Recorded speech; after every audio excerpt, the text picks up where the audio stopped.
آج 2 جولائی 1993، 11 محرم الحرام 1414 ہجری، بروز جمعۃ المبارک۔ تقریر، خطبہ اور نماز جمعہ سماعت فرمائیے مرکزی جامع مسجد اسلام آباد سے۔ اسلامی جمہوریہ پاکستان کے وفاقی دارالحکومت اسلام آباد کی مرکزی جامع مسجد کے خطیب، اہل سنت کے ترجمہ، قرآن و سنت کے پاسباں، شیخ الاسلام صوت الاسلام حضرت مولانا محمد عبداللہ، صدر جمعیت اہل سنت والجماعت پاکستان، شیخ الجامعۃ العلوم الاسلامیہ الفریدیہ کی آواز میں۔ الحمدللہ وکفا والصلاة والسلام علی سید الرسل وخاتم الانبیاء، اما بعد فاعوذ باللہ من الشیطان الرجیم، بسم اللہ الرحمن الرحیم۔ وَإِن تَنَازَعْتُمْ فِي شَيْءٍ فَرُدُّوهُ إِلَى اللَّهِ وَالرَّسُولِ إِن كُنتُمْ تُؤْمِنُونَ بِاللَّهِ وَالْيَوْمِ الْآخِرِ صدق اللہ العلی العظیم۔ برادران اسلام و عزیزان محترم، قرآن کریم کی ایک آیت کا حصہ پڑھا ہے، جس کا جو تلاوت کیا ہے اس کا ترجمہ یہ ہے کہ اگر تمہارا آپس میں تنازع ہو جائے کسی بات میں، کسی جھگڑے میں، تو اس تنازع والی صورت کو اللہ اور اللہ کے رسول کے سامنے لے جاؤ۔ اللہ اور اللہ کے رسول جو فیصلہ کر دیں وہی تمہارے لیے ہے۔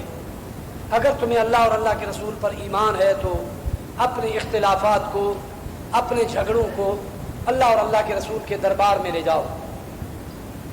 اور جگہ بھی اللہ نے فرمایا فَلَا وَرَبِّكَ لَا يُؤْمِنُونَ، قسم ہے تیرے رب کی، ایمان نہیں لا سکتے حَتَّى يُحَكِّمُوكَ فِي مَا شَجَرَ بَيْنَهُمْ، یہاں تک کہ آپ کو اپنے جھگڑوں میں فیصل ثالث مان نہ لے، ثُمَّ لَا يَجِدُوا فِي أَنفُسِهِمْ حَرَجًا مِّمَّا قَضَيْتَ، کہ جو فیصلہ ہے محمد آپ کر لیں اس کے بارے میں دل میں ذرا تنگی، ذرا خیال، ذرا تشویش بھی نہ پائیں۔ وَيُسَلِّمُوا تَسْلِيمًا، اسے دل سے مان لیں، تسلیم کر لیں، تب مومن بنیں گے۔ ایمان کی نشانی یہی ہے، اپنے ہر جھگڑے کو، ہر مسئلے کو محمد کی کچہری میں لے جائیں، دربار محمد میں لے جائیں صلی اللہ علیہ وسلم۔ اب آج حضور کا دربار تو ملنے سے رہا، دربار محمدی تو اپنے وقت میں تھا، تو وہی دربار محمدی کی جگہ قیامت تک اللہ اور اللہ کے رسول کو قرآن و حدیث، علماء کرام، ائمہ اعظام جو قرآن و حدیث کے عین مطابق فیصلے کرتے ہوں، ان کے پاس اس جھگڑے کو لے جائیں، اپنے ہر معاملے کو لے جائیں، ہر تصفیے کو لے جائیں۔ میں اس کی اگر تفصیل بیان کروں تو آپ کا اپنا دل بھی گواہی دے گا کہ بات کتنی بڑی پکی سچی ہے۔ ایک زمین کے ٹکڑے پر جھگڑا ہو گیا دو آدمیوں کا، ایک مرلے پر، مرلے کی قیمت تھوڑی ہوگی، ان دونوں کے پیسے وکیلوں پر اور عدالتوں پر زیادہ خرچ ہوں گے، شاید اس زمین کی قیمت سے کئی گنا زیادہ پیسے خرچ ہوں گے، ان کی دہاڑیاں جائیں گی، ان کے دن جائیں گے، منشیوں، کچہریوں، وکیلوں کے علاوہ شاید فیصلہ اپنی زندگی میں سننا نصیب نہ ہو۔ جب بیٹے آئیں گے تو شاید بیٹوں کے زمانے میں اس کا فیصلہ جا کر ملے، جسے دیوانی کیس کہتے ہیں۔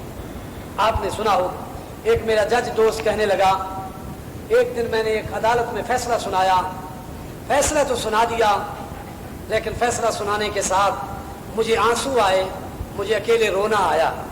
جج نے کہا، مجھ سے خود اپنا قصہ سنایا۔ میں نے کہا کیوں؟ کہنے لگے کہ جب میں فیصلہ سنا رہا تھا تو فیصلے کی تاریخ دیکھی تو جن بچوں کے سامنے آج میں فیصلہ سنا رہا تھا ان کے باپ کے زمانے کا کیس تھا، باپ قبر میں جا چکا تھا، بیٹوں کو میں فیصلہ سنا رہا تھا۔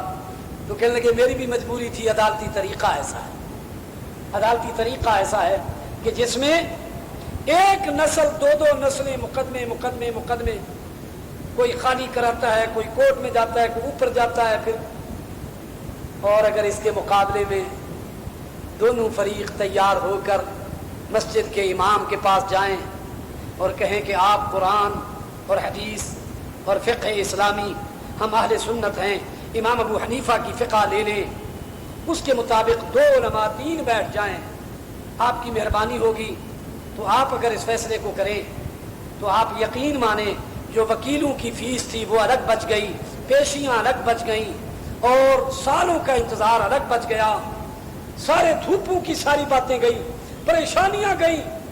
شریعت والے فیصلے نے زیادہ زیادہ ہفتے 2 ہفتے میں علماء بیٹھیں گے تو آپ کو سنا دیں گے، بشرطے کہ آپ دل سے ماننے والے بن جائیں۔ آپ یقین مانیں اس طرح جن جن لوگوں نے کیا ہے بڑے سکھ کا سانس لیتے ہیں۔ شاید آپ کے علم میں ہے کہ نہیں، یہ وکیلوں کا طرز، یہ عدالتی نظام جو مجھے آپ کو ملا ہے، میرے آپ کے ملک میں ہے، یہ عدالتی نظام ہمیں انگریز دے گئے تھے۔ جب گئے تھے نا یہ ہمیں یہ دے گئے تھے۔ یہ وکیل سچ کو جھوٹ، جھوٹ کو سچ، اور یہ سارا نظام ہی ہمارا اس طرح کا ہے۔ اس کے مقابلے میں اللہ و الرسول، اللہ اور اللہ کے رسول یا اس کی جگہ جو بیٹھے ہیں ان کی عدالت میں لے جائیں، اللہ کی قسم بیچ میں وکیل گئے، فیسیں گئی، کوئی مسئلہ نہ رہا، آپ کا مسئلہ بھی آسانی چل گیا۔ پنڈی میں کئی تنازع، اسلام آباد میں جب میرے پاس آتے ہیں، آج بھی ایک تنازع کے سلسلے میں 3 گھنٹے بیٹھا رہا، کل بھی 3-4 گھنٹے فریقین کی سماعت کروں گا کئی علماء کے ساتھ۔ اگرچہ اس میں ظاہراً وقت ہمیں دینا پڑتا ہے، ایک تنازع ہے، حکومت نے، عدالت، ڈپٹی کمشنر نے بھی ہمارے سپرد کیا، مجھے چیئرمین بنایا، کوئی ساتھیوں کو، یعنی مطلب ہے کہ میرے جیسے آدمی جس کی اپنی گاڑی نہیں، کار نہیں، موٹر سائیکل، اپنا کوئی سواری نہیں، پھر بھی میں مجبوراً جاتا ہوں، کبھی ٹیکسی کبھی، لیکن انشاءاللہ 2-4 پیشیاں، 2-4 مجلسوں کے بعد وہ فیصلہ ہو جائے گا، اللہ نے چاہا ہو جائے گا۔ قرآن میں آتا ہے یریدا اصلاحا یوفق اللہ بینہما، میاں بیوی میں جھگڑا ہو، ایک لڑکے کی طرف سے ایک لڑکے کی طرف سے 2 آدمی بٹھا لو، اگر ان دونوں کی نیت میں خلوص ہوگا، سچائی ہوگی، ارادہ خیر کا ہوگا، اللہ ان دونوں کو یقیناً کامیاب کر کے، سرخرو کر کے میاں بیوی کا جوڑ کا راستہ بنا دے گا۔ معلوم ہوتا ہے کہ کبھی فیصلہ کرنے والوں کی نیت ٹھیک نہیں ہوتی، کبھی ایک طرف سے جب نظام بدل گیا، نظام اب وکیلوں والے نظام میں ایک وکیل کہہ دیتا ہے کہ سر اگلی پیشی میں نہیں ہوگا، اچھا جی، اگلی پیشی میں دوسرا وکیل نہیں ہوگا، اس کی اگلی پیشی میں گواہ نہیں آئے، نیتیں جو ٹھیک نہیں ہوتی، قانون اچھے سے اچھے بنے ہوئے ہیں، نیتوں میں جب خرابی آ جائے۔ میں اگلے دن یہ بات کر رہا تھا، میں نے کہا الفاظ اور قانون اچھے ہوں، دل ایک دوسرے کے ساتھ دور ہوں تو الفاظ اور قانون بھی جھگڑے کی نظر ہو جاتے ہیں، جیسے بابا صاحب اور جیسے ہمارے وزیر اعظم صاحب، ان کے جھگڑے الفاظ اور قانون کی عبارتیں جھگڑے میں کیوں پڑی ہوئی ہیں؟ اس لیے کہ دل ایک دوسرے سے قریب نہیں، دل قریب ہو جائے تو فیصلے ہو سکتے ہیں، انہی کی تشریح اچھی ہو سکتی ہے۔ میں قرآن کی بات کہہ رہا تھا، قرآن کہتا ہے جھگڑے کے موقع پر اپنے معاملات کو اللہ اور اللہ کے رسول کی عدالت میں لے جاؤ۔ آپ حیران ہوں گے، حضرت عمر فاروق کے حضور کا دور ہے، ایک مقدمہ آتا ہے حضور کی عدالت میں، آپ یہودی کے حق میں فیصلہ دیتے ہیں، یہودی کے حق میں، مسلمان کے حق میں نہیں دیتے۔ حضور پاک یہودی کو سچا قرار دے کر یہودی کے فیصلہ دے دیتے ہیں، مسلمان کو جھوٹا کر دیتے ہیں۔ وہی مسلمان کہتا ہے چلو حضرت عمر سے فیصلہ لے لیں، حضرت عمر کے پاس آتے ہیں، آپ فیصلہ کریں، لیکن یہ بات بھی کہہ دی کہ یہ فیصلہ محمد رسول اللہ نے بھی کر دیا، حضرت محمد نے بھی کر دیا صلی اللہ علیہ وسلم۔ کس کے حق میں کیا؟ یہودی کے حق میں۔ مسلمان سے پوچھا ایسا ہے؟ نے کہا ایسا۔ حضرت عمر نے فرمایا کہ پھر میرے پاس کیوں لائے ہو؟ کہنے لگے، یہودی نے کہا یہ مسلمان بھائی جو ہے آپ کا، اس نے کہا کہ حضرت عمر سے فیصلہ لے لیں۔ اس کا خیال یہ تھا کہ حضرت عمر کافروں اور یہودیوں کے حق میں بڑے سخت ہیں، کافروں اور یہودیوں کے حق میں، لہذا حضرت عمر میرے حق میں فیصلہ کر دیں گے۔ حضرت عمر نے ان دونوں سے پوچھا جو فیصلہ میں کروں گا منظور ہوگا؟ انہوں نے کہا منظور ہوگا، کہا منظور ہوگا۔ پوچھ لیا اور فیصلے کا بھی پوچھ لیا، محمد مصطفیٰ کا فیصلہ یہودی کے حق میں تھا۔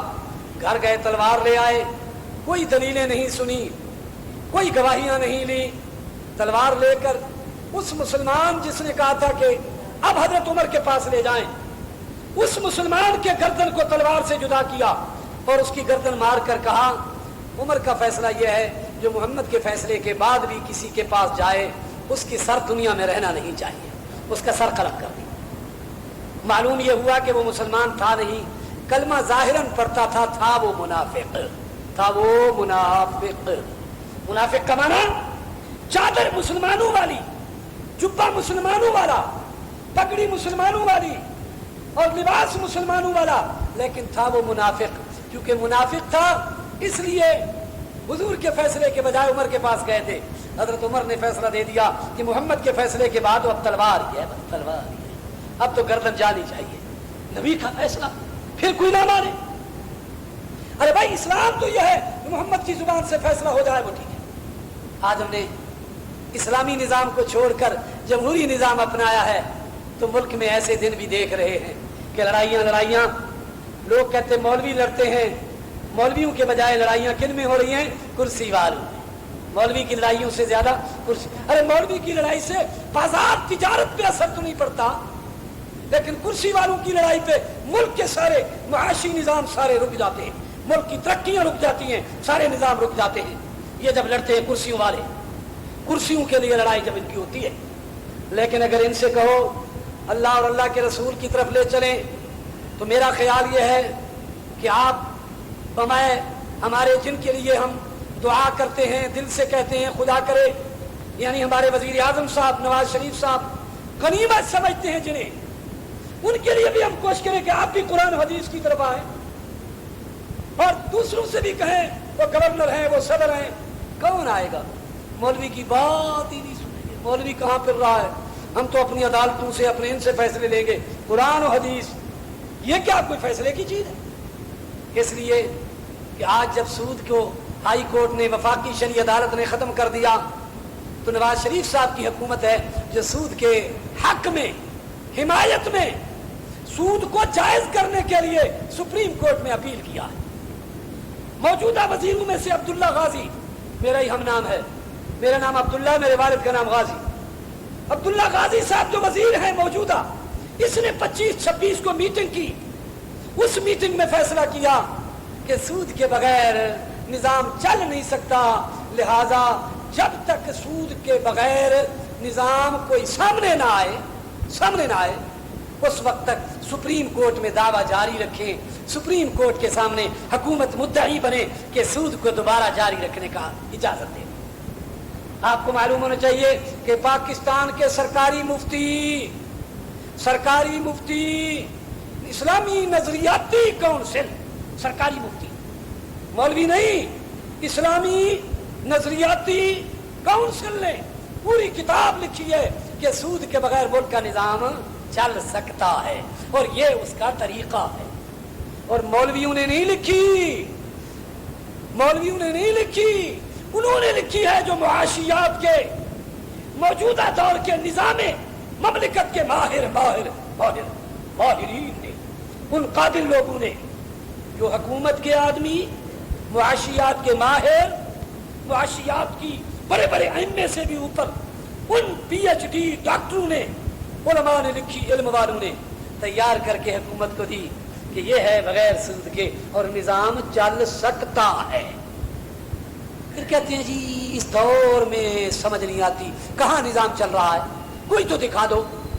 آپ کے اسلامی ملکوں میں سے سوڈان ایک ملک ہے, اس سوڈان کے ملک میں بغیر سود کے سارا معاشی نظام جاری ہے, سارا معاشی نظام سود کے بغیر, بالکل سود کے بغیر سوڈان میں جاری کیا, اور سوڈان کا ملک چل رہا ہے اور اسلام کی برکت سے پہلے سے زیادہ خوشحال ہوتا جا رہا ہے. کیوں؟ قرآن کہتا ہے یمحق اللہ الربا, سود کو میں گھٹاتا ہوں, اللہ کہتے ہیں, اور ربا و صدقات خیرات کو بڑھاتا ہوں. سودی نظام والے کی معیشت کو چابی لگا کر ان کو تنگ کرتا ہوں, ان کی معیشت خراب ہوتی ہے. ہم بھی اب ادھار پہ ادھار مانگتے ہیں, مجبوری میں گزارے کرنے کے لیے, گزارا نہیں ہو رہا اس لیے کہ سود. اور دعوے دار کون ہیں جی سود کے؟ جن کے لیے ہم دعائیں کرتے ہیں, امیدیں کرتے ہیں, نواز شریف صاحب, ان کی حکومت. بھائی خدا کے لیے, اسلام کے لیے کچھ کرو. مولوی صاحب یہ باتیں رکھو, ہم غنیمت اس لیے سمجھتے ہیں کہ جب اس کے علاوہ دیکھتے ہیں تو اندھیرا زیادہ نظر آتا ہے. اندھیرے زیادہ کے مقابلے میں کہتے ہیں کچھ غنیمت صحیح, کیا کریں. رات ہی میرے پاس ایک آدمی آیا,